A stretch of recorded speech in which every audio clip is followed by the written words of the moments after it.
Hello everyone, study with us में आपका एक बार फिर से स्वागत है। और आज हम डिस्कस करने वाले हैं सुपर इम्पॉर्टेंट क्वेश्चंस जो कि काफ़ी इंपॉर्टेंट है आपके नेट के एग्ज़ाम्स के लिए।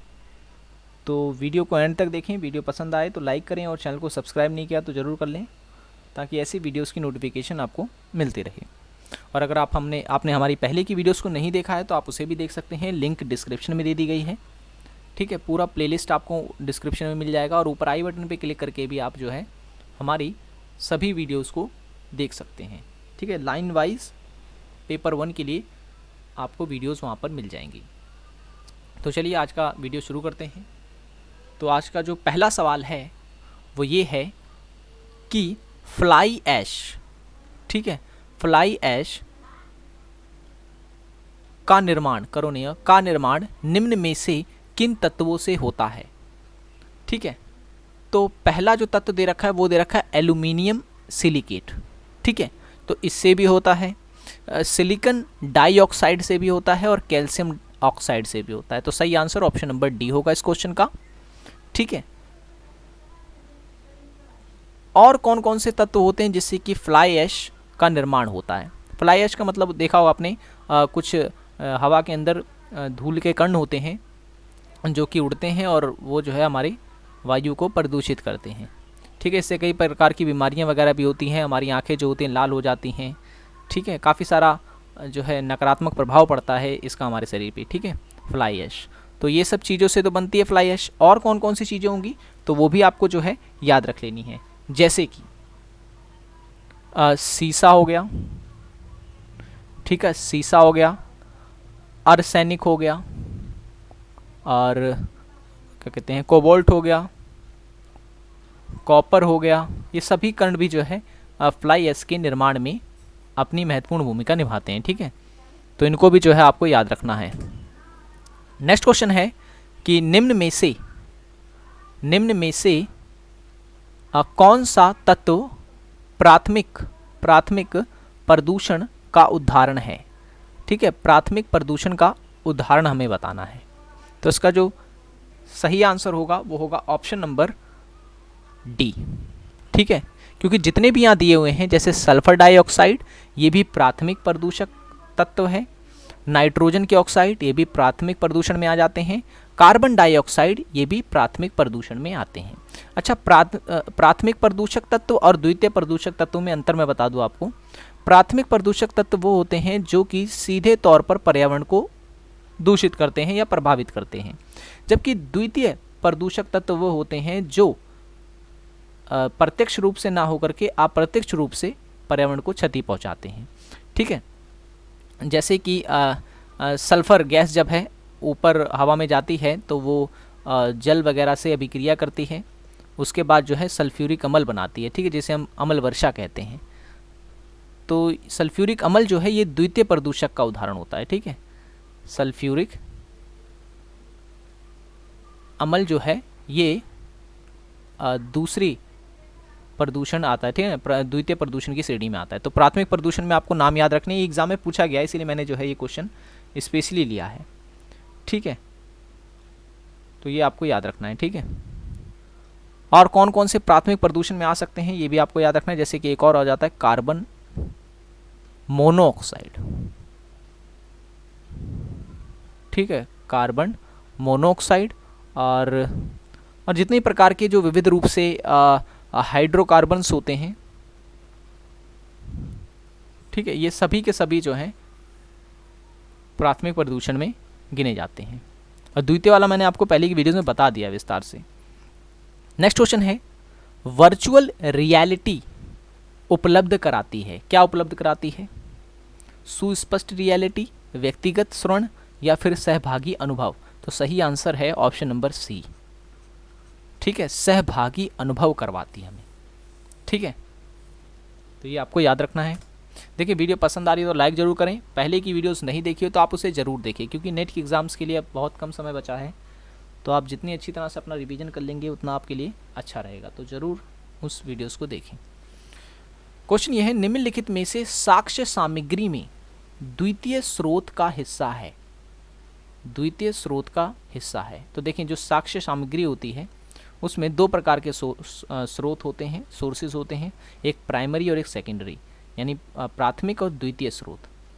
तो द्वितीय स्रोत का हिस्सा है, तो देखें ईयर बुक ये द्वितीय स्रोत में आती है, इंसाइक्लोपीडिया भी द्वितीय स्रोत में आती है, और संपादक या संपादित जो ग्रंथ होते हैं वो भी द्वितीय स्रोतों में गिनी जाती है। तो सही आंसर हो गया ऑप्शन नंबर डी, उपयुक्त सभी। अच्छा, साक्ष्य सामग्री में प्राथमिक और द्वितीय जो है, अब इनमें इन स्रोतों में अंतर क्या होता है? तो जो प्राथमिक स्रोत होते हैं वो प्रत्यक्ष तौर पर, सीधे तौर पर लिए जाते हैं, जबकि जो द्वितीय स्रोत होते हैं वो अप्रत्यक्ष तौर पर हमें प्राप्त होते हैं। ठीक है, तो प्राथमिक जो स्रोत हैं वो भी मैं आपको बता देता हूँ। जैसे कि प्राथमिक स्रोत में आ जाती हैं मूल किताबें या मूल पुस्तकें, ठीक है, जो कि व्यक्ति के द्वारा हाथ से अपने लिखी जाती है। इंटरनेट, अब इंटरनेट में विकिपीडिया मत मान लेना, इंटरनेट पे कई लोग अपने पर्सनल ब्लॉग्स वगैरह लिखते हैं, वो उसकी मैं बात कर रहा हूँ। ठीक है, मूल लेख आ गया, शोध प्रबंध आ गया या शोध लेख आ जाएगा। ठीक है ना, ये सारे के सारे प्राथमिक स्रोत माने जाते हैं आंकड़ों के। ठीक है, जबकि द्वितीय स्रोतों में कौन कौन से आ जाएंगे? द्वितीय स्रोतों में आ जाएंगे, अब ये तीन तो मैंने आपको बता दिए, ईयर बुक, इंसाइक्लोपीडिया, संपादित ग्रंथ, ठीक है, और आ जाएंगे अनुवादित पुस्तकें, अनुवादित पुस्तकें। ठीक है, ये आपको याद रखना है इसमें। नेक्स्ट क्वेश्चन है, निम्न में से कौन कार्यशाला में भाग नहीं लेता है? कार्यशाला, वर्कशॉप की यहाँ पे बात की जा रही है। तो कार्यशाला में कौन कौन? देखिए, संचालक होता है, आयोजक होता है, विषय विशेषज्ञ भी होता है, लेकिन वक्ता नहीं होता है। ठीक है, तो सही आंसर ऑप्शन नंबर डी हो जाएगा।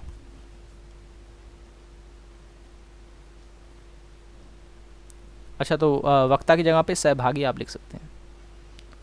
ठीक है, सहभागी होता है इसके यहाँ पे। नेक्स्ट क्वेश्चन है, निम्नलिखित में से कौन सा मृदा प्रदूषण का कारक है? तो मृदा प्रदूषण जो है वो रसायनों के प्रयोग से होता है, लवणीय जल से होता है, नगरीय अपशिष्ट से होता है। तो सही आंसर ऑप्शन नंबर डी है। ये सारे के सारे कारक जिम्मेदार हैं मृदा प्रदूषण के लिए। और भी कई सारे कारक हैं, जैसे कि औद्योगिक अपशिष्ट, ठीक है, और भूमिगत अपशिष्ट और अम्ल वर्षा, खनन अपशिष्ट। ठीक है, तो आप जो है इस तरीके के आप सारे कारकों को याद कर सकते हैं। एग्जाम में यहाँ से भी क्वेश्चन पूछा गया है। ठीक है, तो ये भी आपको जो है याद रखना है। नेक्स्ट क्वेश्चन है, जैव विविधता शब्द का प्रयोग सर्वप्रथम किसने किया था? ठीक है, सर्वप्रथम किसने किया था?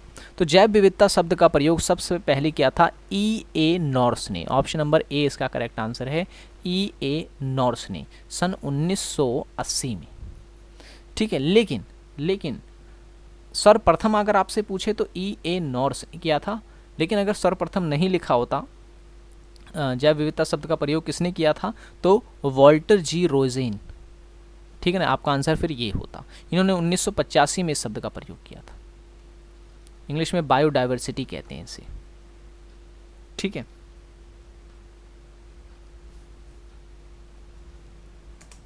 नेक्स्ट क्वेश्चन है, वन्य जीव संरक्षण अधिनियम। देखिए, वन्य जीव संरक्षण अधिनियम कब पारित किया गया था? सही आंसर ऑप्शन नंबर बी। ये तो 1972 में पारित किया गया था।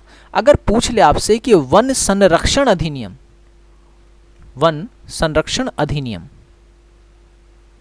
तो आपका आंसर होगा यहां पर 1980 में। लेकिन अगर यहां पर आपसे पूछ ले कि पर्यावरण संरक्षण अधिनियम कब आया था, तो 1986 में।